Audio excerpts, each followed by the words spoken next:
All right. Hello and welcome back, everybody, to our next panel. Coming off of an awesome session from Mark Johnson from Descartes Labs, we have another fantastic group of speakers, all touching the geospatial space in some way. So really excited. This also happens to be a panel filled with lots of people with government and tech connections, which is exciting. So quick introductions are in order, and then we'll pass it around to each of them and start getting into it. So we'll go from the bottom, we'll go counterclockwise, starting with Andrew Ulmer on the bottom left there. He's VP of Business Development at Capella Space, based in San Francisco. He's worked at numerous Bay Area startups and has experience in consulting for Fortune 500 companies. He has a BA in Physics and Spanish from UC Berkeley and an MBA from the Tech School of Business. On the bottom right, we have Pieter Fossel, bottom right is Fernando Rodriguez Villa. He is the Commercial Director of GeoInnovation at Indigo Ag, managing business applications for geospatial technologies across Indigo. He's formerly the General Manager and Business Leader at Telus Labs, which is acquired by Indigo, a startup using satellite data and machine learning to build a living map of the world's food supply. He has a BA from Dartmouth, graduated in 2011, and is a brother of a classmate of ours here at Tucker. In the top right, Pieter Fossel, who is the co-founder and business development and strategy lead for Hydrosat, and is a graduate from Georgetown University and the Tuck Business Bridge Program. So with that, maybe we'll go back around clockwise. We'll start with Pieter first to add anything to your background you'd like. And also, if you want to just quickly address how your company is contributing to the future of food and agriculture, or the geospatial and technology space at large. And I guess one comment, I'm not sure if you guys see the same order, so if you want to jump in, just go ahead and jump in. Yeah, so we're gonna, Great, no, thanks for the introduction. So the problem that we're looking at Hydrosat is, when you think about where the planet is going and with food in the next, 10 to 20 years, incredible population growth, incredible growth in food demand, particularly as the middle class is expanding throughout the developing world. And so we're going to be in a position on Earth really where we need to feed many more people, but we only have so much land and so many resources with which to do that. This is all against the backdrop of climate change, where we have more extreme weather, both more flooding and more droughts, which are impacting our food supply as well, and water scarcity, or at least water access to fresh water is an increasing issue as well. So what we're looking at is, you can't manage what you can't measure. And so at Hydrosat, we are looking to measure water in the global food supply using satellite imagery. And so specifically, we're focusing on thermal imagery, which is basically you take the temperature of the Earth. So it's a space-based thermometer. And from that, you can measure moisture content in plants, both for growers to manage irrigation resources better, and also for the entire ag supply chain, giving the whole industry better data on water to help face volatility in prices and volatility in production.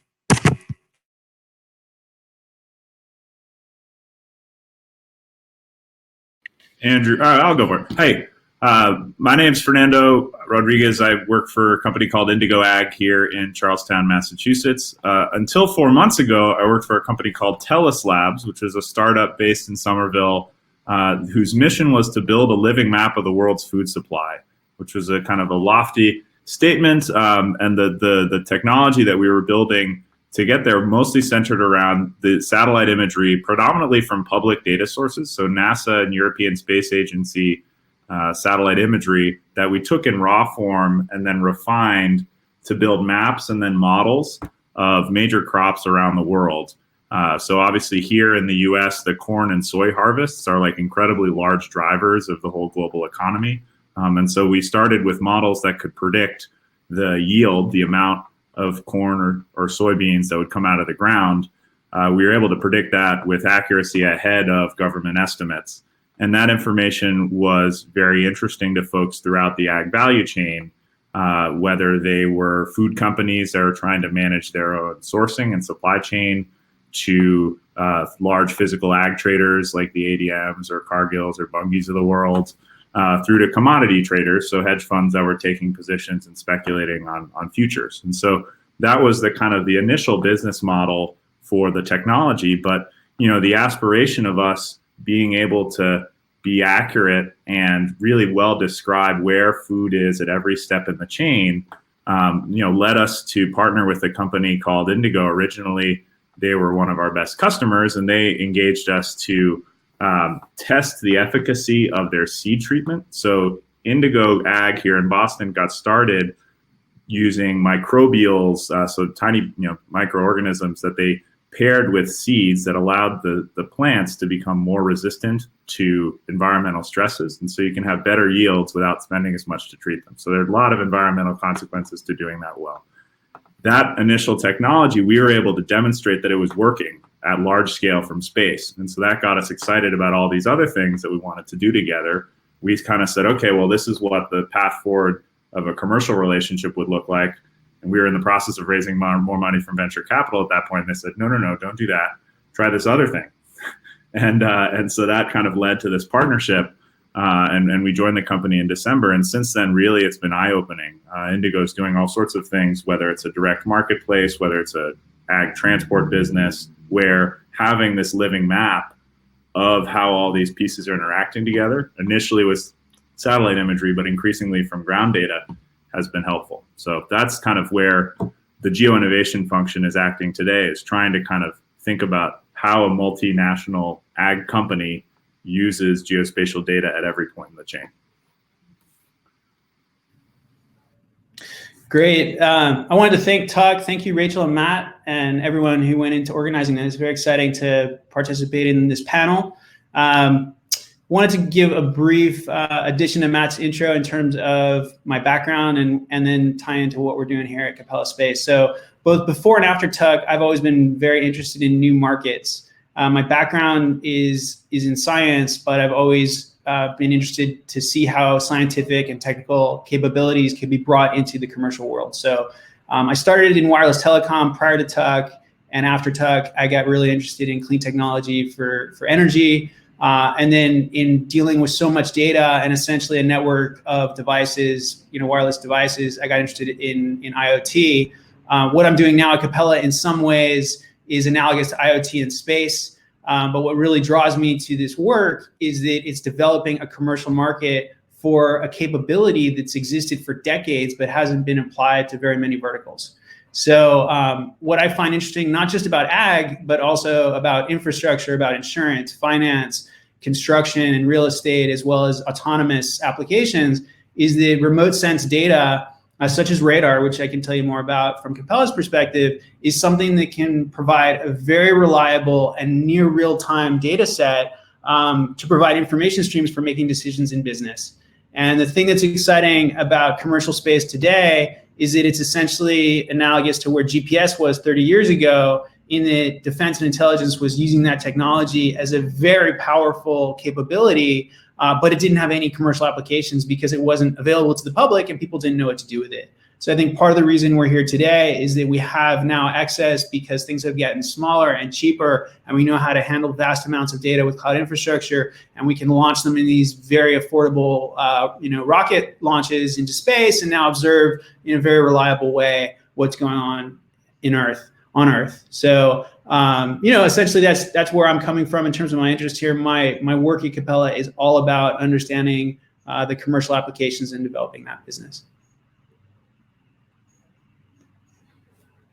That's awesome. Thank you all for elaborating and giving more perspective on your respective companies. One thing that we were talking about just before we went on live was this question of what makes satellite data and satellite imagery and geospatial data different when applied to agriculture versus other fields. Curious to hear your thoughts on this, especially those who might be familiar with applications to non-ag fields too. Why don't you go ahead, Fernando?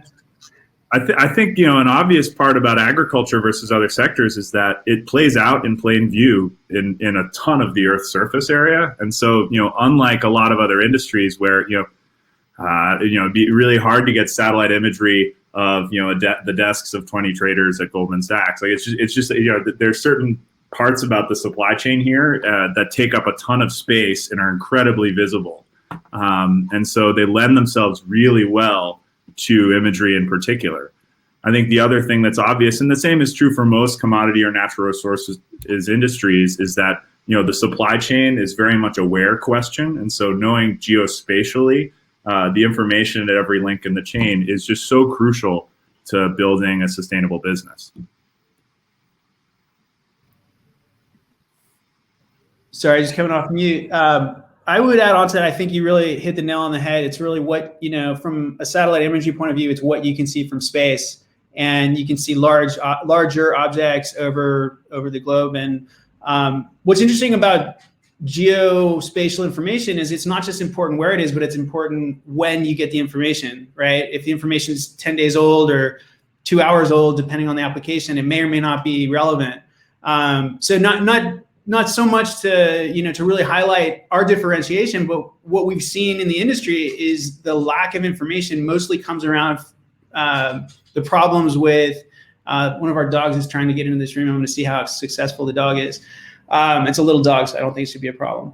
But regardless, a lot of the challenges with getting geospatial information for the right location at the right time is that when you want to look, it may be cloudy, it may be at night, and you may not be able to get that image. So in the ideal world, we could look everywhere exactly when we want it. Radar gives us the capability of seeing at night and seeing through clouds, which maybe for ag is a challenge in some regions, like in equatorial regions where there's lots of cloud cover, but it's certainly a challenge for other verticals that are looking at commodities or looking at supply chain, looking at ports, and need to see on a regular basis.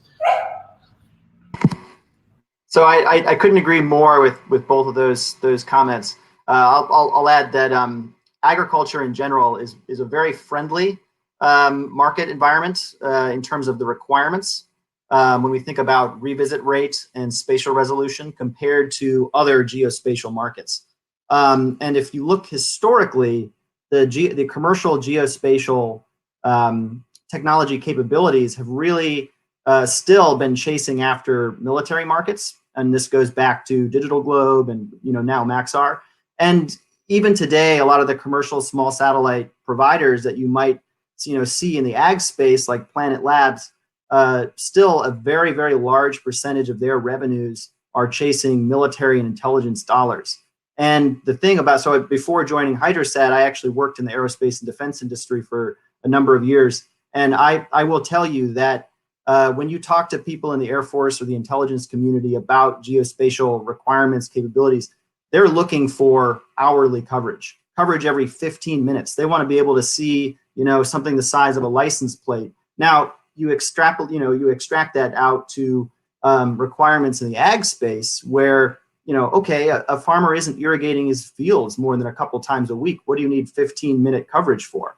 Or, a row of corn is a much larger target, frankly, to look at than something smaller. So it enables solutions that are at a fraction of the cost. So one of those Digital Globe satellite systems that is meant predominantly to serve the military and intelligence community costs $250 million to build and another $100 million to launch. You look at a satellite from a company like Hydrosat, and I don't know the cost, but I'd wager Capella as well. We're at 100x cheaper than what those military focused systems are looking at. So the ag market in general, just it provides a totally different opportunity space that allows commercial innovators to bring a much cheaper, much faster and in many ways more innovative solution to market, and that's exciting for us.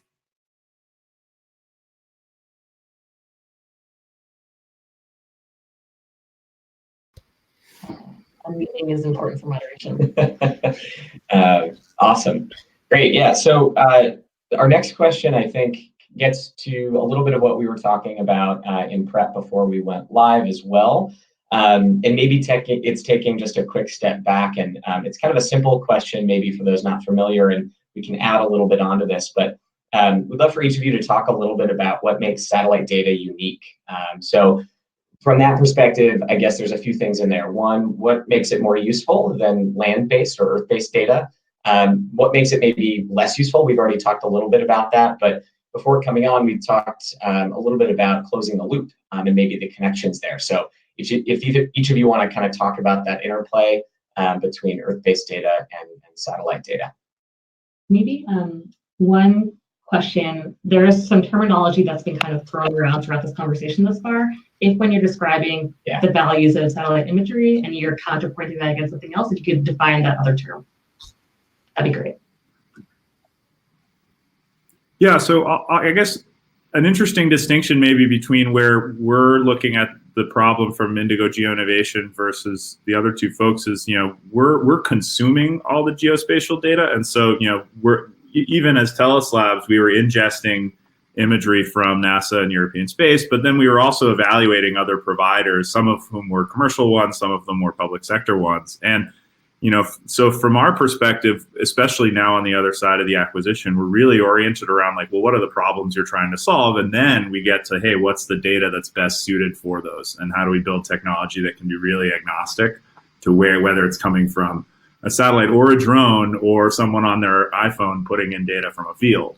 And so, when we try to think about the trade-offs between imagery and other data sources, satellites can be useful. And again, there's a whole range of them. Some of them are incredibly high resolution. Some of them are very coarse resolution, so bigger pixels, but they're looking at the whole planet much more frequently. The revisit date that Pieter talked about, or times that the Pieter talked about, is kind of the amount of time it takes to look at the same place 2 times.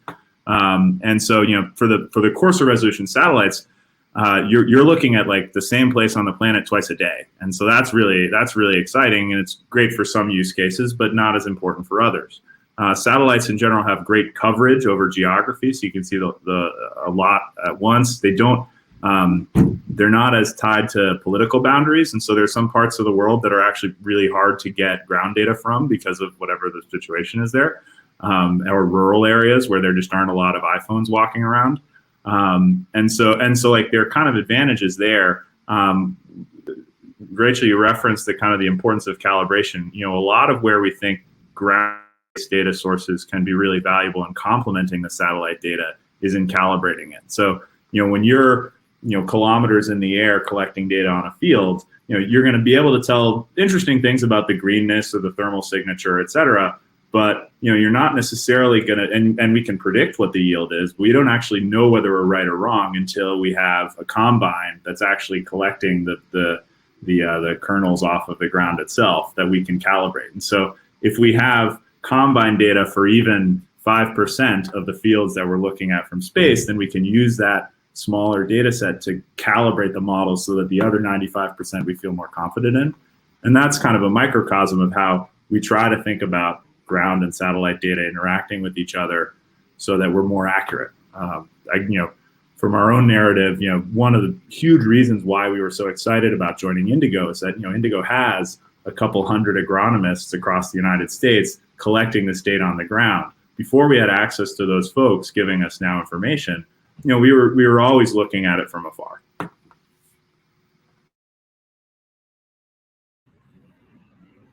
I think that was a pretty good summary or description, and I would highlight a couple things. One is, tying in ground sensors and other data with satellite data is really the way to leverage both for more value. So I think Fernando made that point. And I would just kind of highlight a few of the things he said, denial of access, getting to areas you can't get to otherwise. Increasingly, the cost of satellite data is less than setting up a ground network of sensors.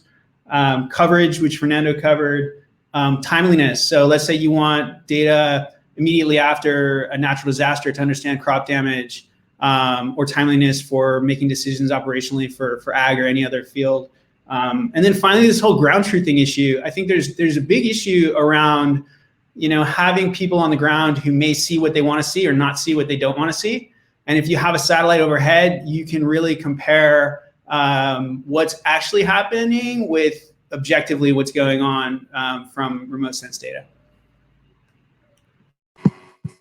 I'll just add a little bit to the thread of other types of data that are relevant here. And two of the biggest ones, obviously the ground sensors that are mentioned. You can drive over a ground sensor with a tractor, and break it, and that's an issue that we talk to farmers about. And then the other big one is drones. Well, drones are actually incredibly expensive to operate when compared to satellite imagery.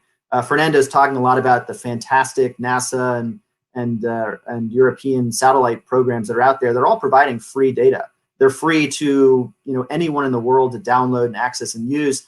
And then, hey, I'm sure you can buy some great data from Andrew and I as well, and we can probably sell it to you for a lot cheaper than you would be able to, fly a drone, because the drone is going to require an operator, and people are expensive. So satellite data systems tend to be much more scalable, because we're collecting pixels every day, all the time anyway, and so it's high fixed, low variable cost. I can sell the same pixel to as many customers as I want, and that enables me over the course of time to bring the price way down and make it something that's affordable to a lot of people that may not be able to afford flying a drone with a team of operators that have to maintain line of sight coverage and have to drive out to the farm to be able to put that up and then give you the data. So all of these, ground sensors, drones, satellites, they all exist in the ecosystem, and satellite imagery doesn't replace anything, but it certainly does augment, and it offers a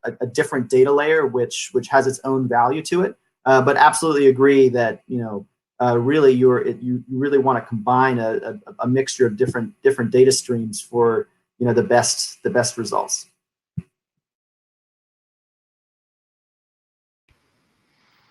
If I were to throw in a quick plug for both of you guys, I think, if we're thinking about the types of instruments that can be actually looking at soil moisture or the information from plant, that's very well oriented towards a specific type of ag problem. And we would use it in a very kind of specific way that frankly other instruments wouldn't satisfy.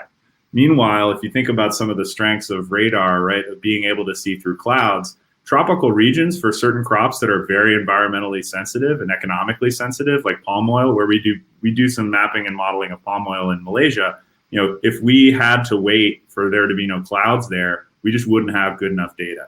And so being able to rely on radar and weather sources and these other things, they kind of cut through a problem in a way that over-indexing on one data source just wouldn't let you do.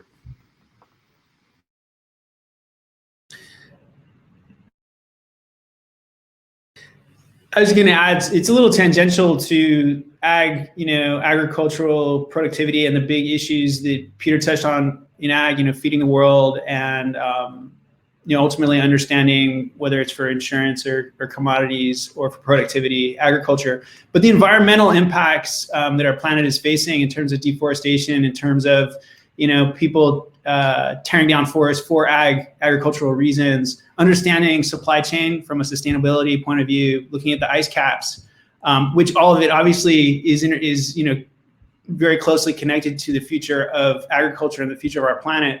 Satellite imagery, whether it's thermal, whether it's radar, whether it's optical, and putting them all together is really going to be part of the solution around understanding how we're changing our planet and where our food is coming from and what the impact of that is. So I would just really emphasize, we've talked a lot with folks about palm oil, and palm oil is primarily produced in very cloudy regions. And one of the only ways that you can monitor those regions in any scalable way is with radar.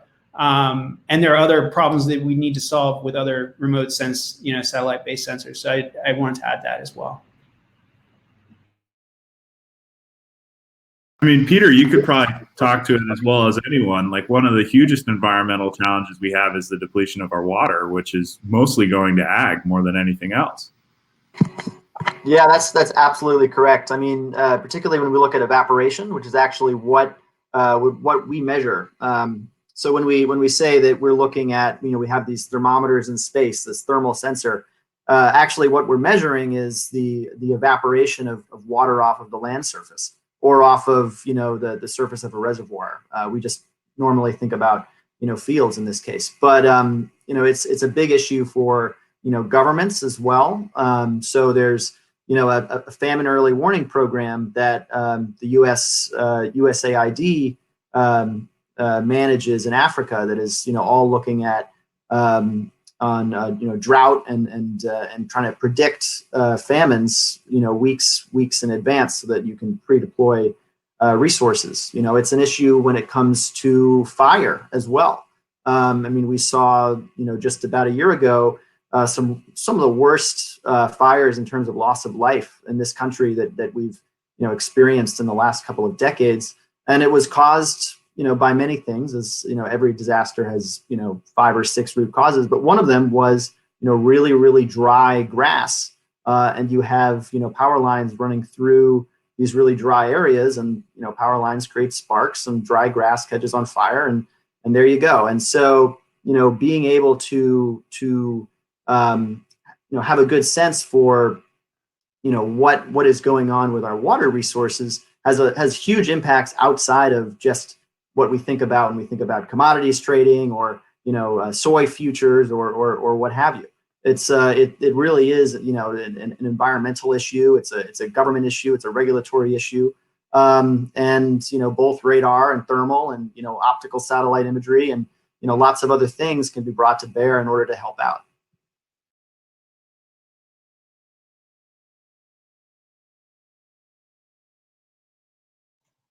It's actually a great segue to a question that we had in mind, which is the primary consumer that you have in mind for the information that you're generating and collecting. This might be more oriented to Andrew and Pieter, but thinking, Pieter, you just mentioned FuseNet, the famine early warning system. You talked about USAID, you talked about government, you talked about farmers also. To the extent that all of you could talk about it, the primary consumer of this information, both now and potentially in the future.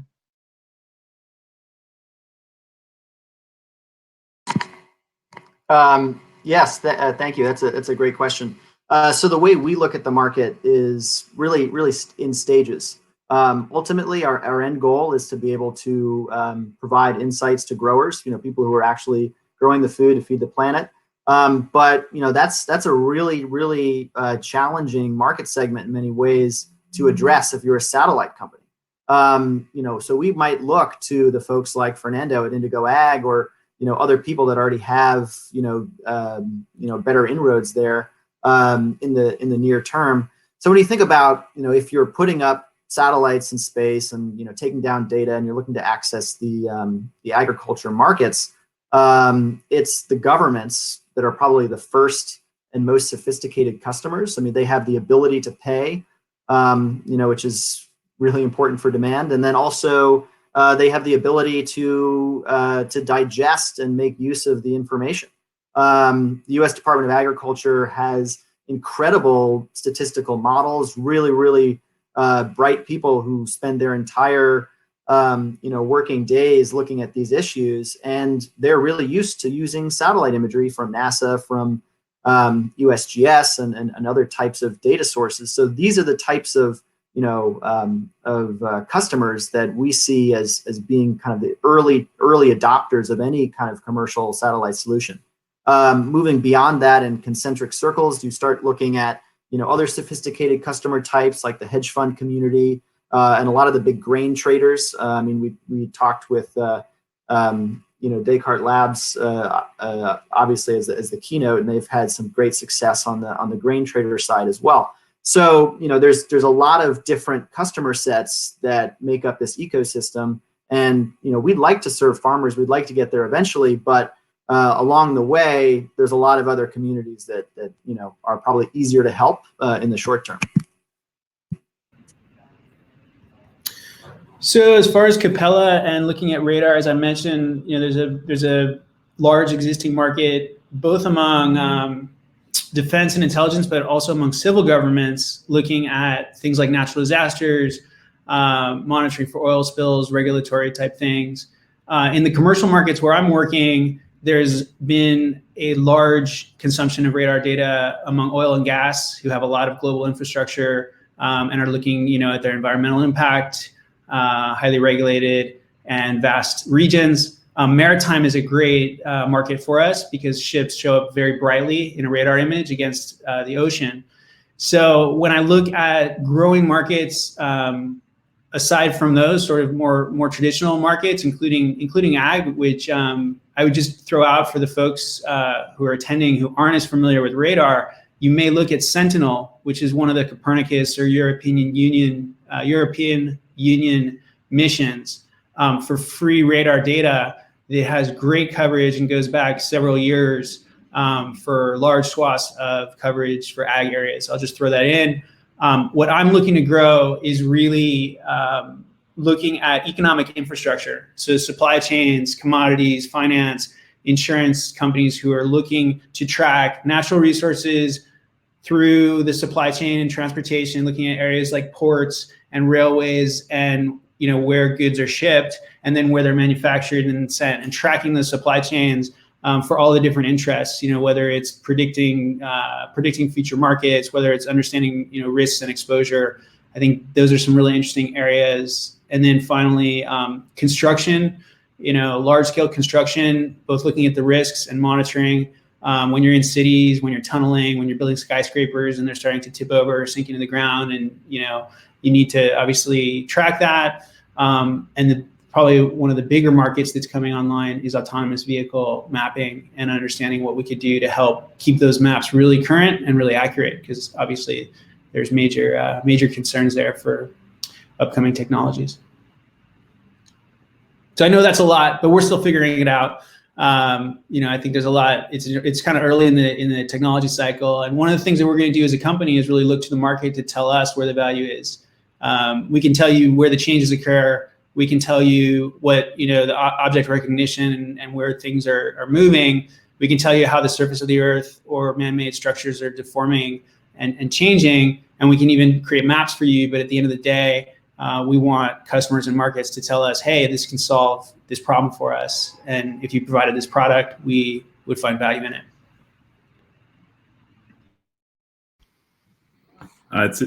It's interesting hearing from the other guys kind of their understanding of their customer segments, and we certainly went on that journey at Telos Labs of kind of starting with the technology and kind of identifying where the users were. And Andrew, as you say, kind of the market led us on this chain of, okay, well, we kind of thought it was clear that there were hedge funds that would be interested because the data can give them advantage in financial markets. But actually, there are some people whose jobs look a lot like the traders who work for ADM or Bunge or Cargill.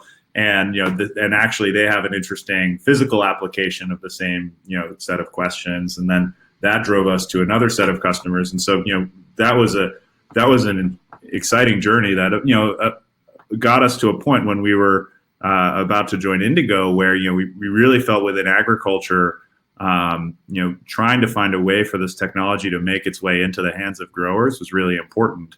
And the reality is, as a smaller standalone tech company, that's a really hard channel to build. You need to basically slipstream off of one of what are effectively, depends on where you are in the world. There are 3 or 4 companies that have meaningful interactions with growers on a regular basis.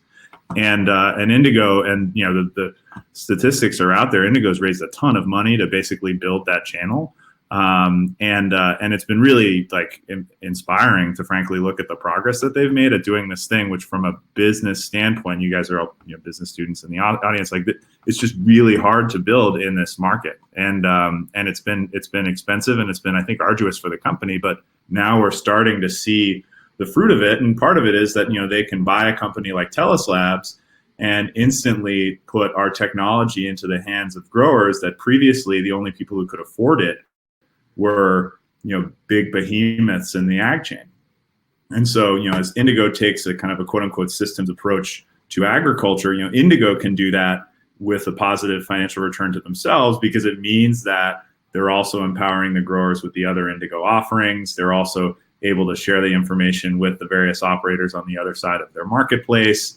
It's going into the trucking application or the transport applications that Indigo has deployed, and a whole set of other business models that are constantly getting incubated here in a way that is just really it's really exciting to be a part of. But all revolves on the grower at one end of the chain being empowered and getting credit for a unique product, which their crop, which is improved by all of this microbiology, and then on the other end, consumers who are demanding more transparency. And so every link in there can use geospatial innovation in its own way, and that's that's where our new company kind of focuses on things.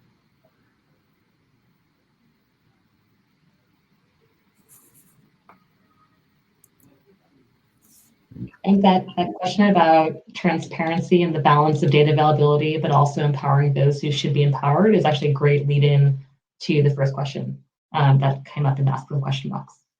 Yeah, so we're gonna, with 10 minutes left, jump over to attendee questions. Super interesting conversation, and like Rachel said, I think a great segue to the first one up there, which is, what are the privacy, coming from Shauna, what are the privacy or proprietary issues of mining data from privately owned land and using it for financial benefit of other companies or people? To anybody who wants to take that one.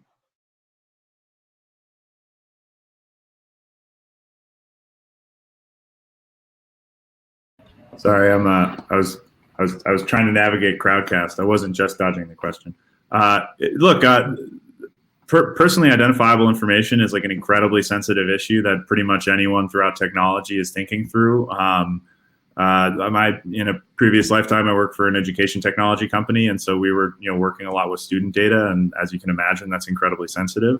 Within agriculture, absolutely, we want to make sure that when information becomes personally identifiable, so when it gets actually linked to an individual grower or their spending habits, then that's information that if you want to use it in other analysis, you have to do a certain amount of anonymization on.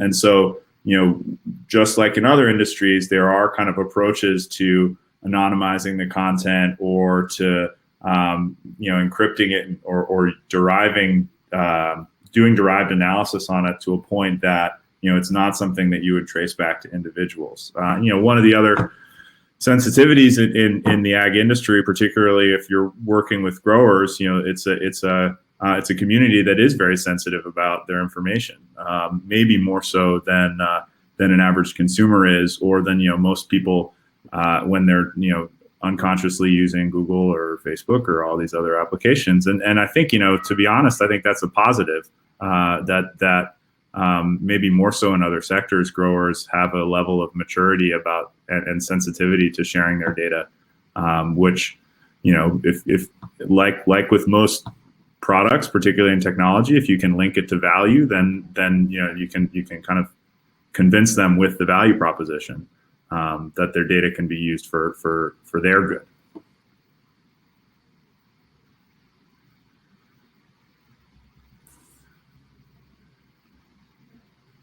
That's great. I don't know if Peter or Andrea, if you have any thoughts, otherwise we can move on to the next question. That's super helpful. Thank you, Fernando. Thanks, Fernando. I think you did a great job. I think the only thing I would add is just looking at that last point, which is the benefit to growers and the users of the data.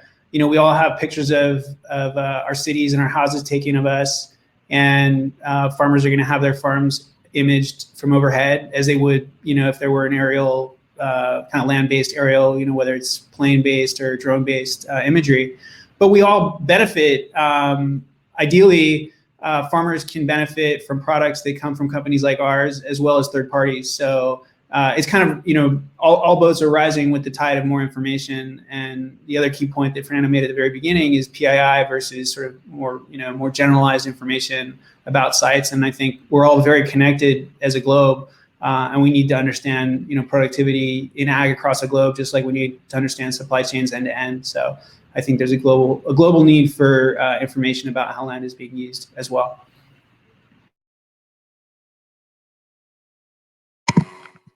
Yeah, I think those are both really great answers. The one last little bit I'd add is that as Fernando has been talking about, and then also as Mark Johnson talked about in the keynote, a lot of this geospatial data the government already collects and already gives out for free. So at least from the satellite perspective, the only thing that the commercial companies are doing is either providing a better resolution data or providing better revisit data. But it's all about public land use and how to address some of the environmental and some of the global challenges that government's already looking to address with that public information anyway. And it's certainly not the goal is not personally identifiable.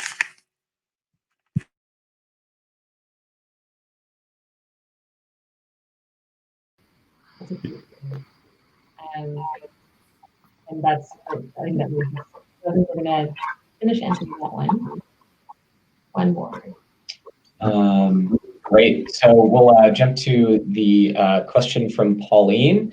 I think this will probably be our last one as we close out here. But the question is, are you promising growers yield gain through your solutions? And if yes, what is your process for testing, proving it to your customers? So maybe mostly directed towards Fernando and potentially Pieter a little bit, just in what, I guess, the value proposition and promises to a grower with data like this. Yeah, look, the model of, promising a specific yield to a grower is something that companies will typically do very early on in their progression and for several kind of obvious reasons. But, the overriding one is that, well, there are two.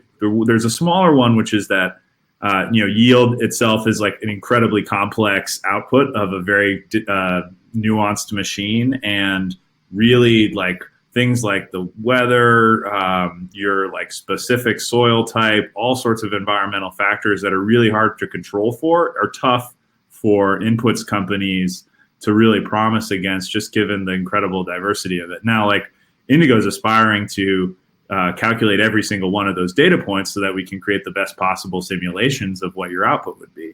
But the more important reason why we don't necessarily promise a yield gain is that yield shouldn't be the thing that growers are optimizing around. They should be optimizing around long-term value and nearer-term profit. And so, a lot of why we're so focused on making sure that as many people as possible are using this microbial treatment is not just that it promises higher yield, but also that you don't have to treat your plants with the same kind of pesticides and other kind of inputs that have increasingly obviously negative environmental consequences, and they all happen to be expensive from a grower standpoint. And so the ideal state for the grower is to be planting seeds that are better, adopting practices including things like no-till or cover crop or carbon credits that make their land more valuable in the longer term, and also make sure that their bottom line in the nearer term is better. That's kind of that's what we aspire to for our farmers, and those are the kinds of promises that we make, rather than specifically yield. Now, yield is super important. It's like it's the top line, but there are other ways that you can improve a farmer's situation. Yeah, obviously at Hydrosat, we're a little more abstracted from the end farmer than Indigo would be. But what I would add is that we would view ourselves more as a knowledge provider, and then it's the promises that we would make are hey, wouldn't you like to have better knowledge about what's going on in your fields in terms of irrigation or water content or what have you, as opposed to, as Fernando was saying, promising and output.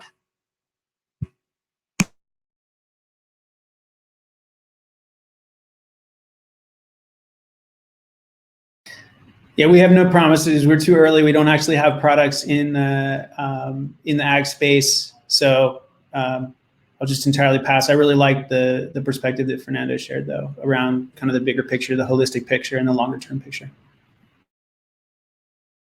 Yeah, that makes sense. Awesome. I think that addresses the questions very fully. Thank you very much.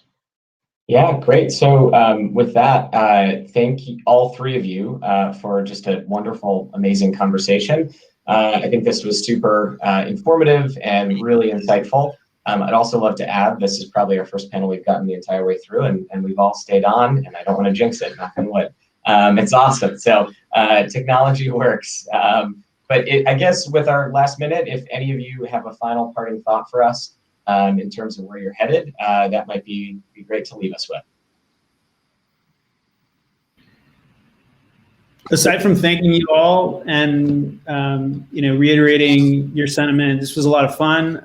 I think that satellite data and commercial space is a fairly new and kind of underutilized area, and I really encourage all the folks who are watching this to kind of explore a little bit and learn a bit, and just provide feedback to companies like us as to what might be helpful, because I think in the coming years and decades, there's going to be a lot more applications, and it's really early days.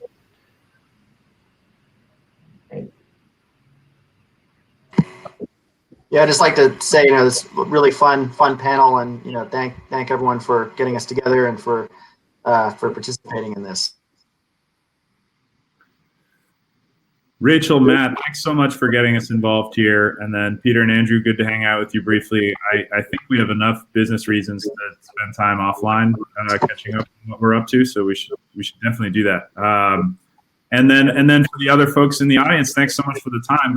I think that not only is this a really exciting technology space of remote sensing and geospatial tech and data, but I do think, and I've kind of been pulled into this myself over the last several years.